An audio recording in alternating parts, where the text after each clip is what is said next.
Hi everyone, I am Faisal Mangalgiri. Today is 21st December 2021 and our today's topic is memory allocation in Java. In Java, in Java, memory allocation is a process of allocation and deallocation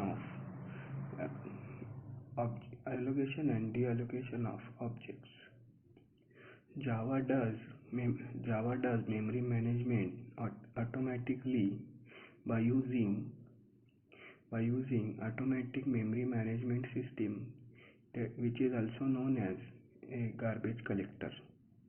Hence, it is not necessary to implement a logic of memory allocation in our application. In Java, memory management system is divided into two parts. First one is JVM memory structure, and second one is working garbage collector.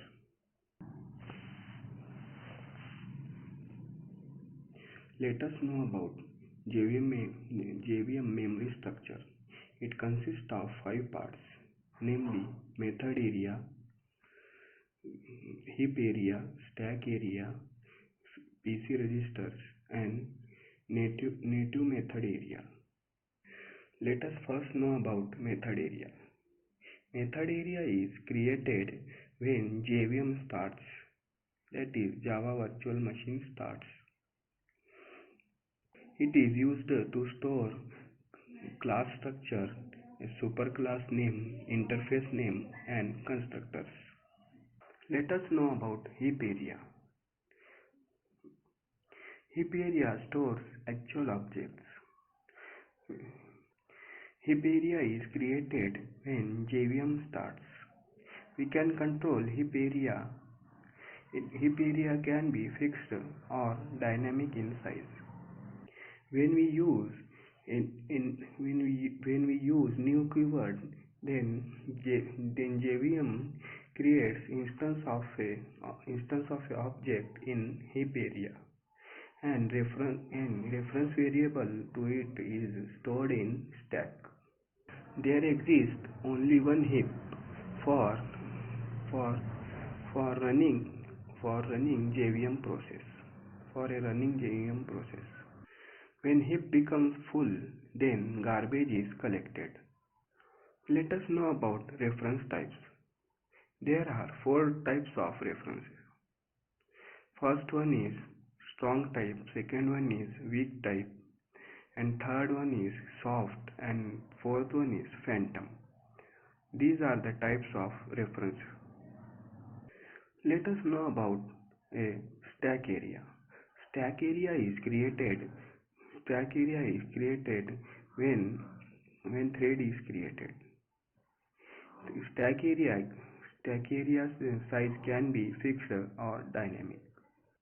Stack memory is allocated for per thread. Stack area is used to store data and partial results. Stack area contains references to objects of heap memory. Variables which are stored in stack area have certain visibility. It is called as a scope of that variable. Let us know about stack frame. Stack frame is a data structure which contains thread data.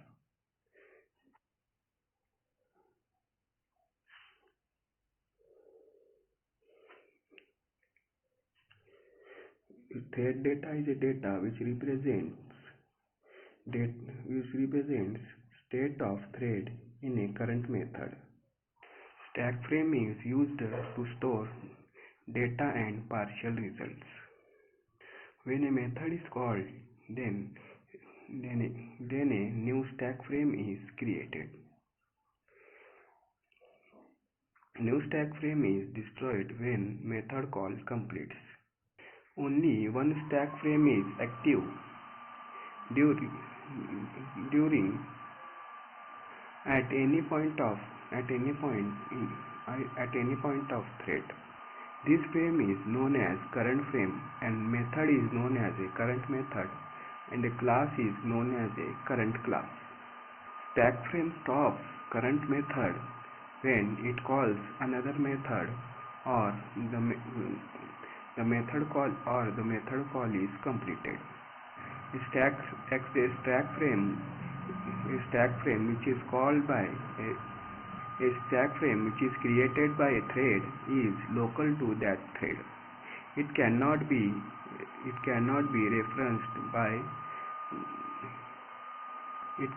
referenced by any other thread. Let us know about working of a garbage collector. In Java, when a program executes, it can use memory in different ways. Heap is a part of a memory in which objects live. Heap is a only part of a memory which involves garbage collection. It is also known as a garbage collectible heap. All garbage collection makes sure that heap memory heap memory should be heap memory heap memory should heap memory should have as much free as possible. The function of a garbage collector is to find and delete objects which are not reached. Thank you.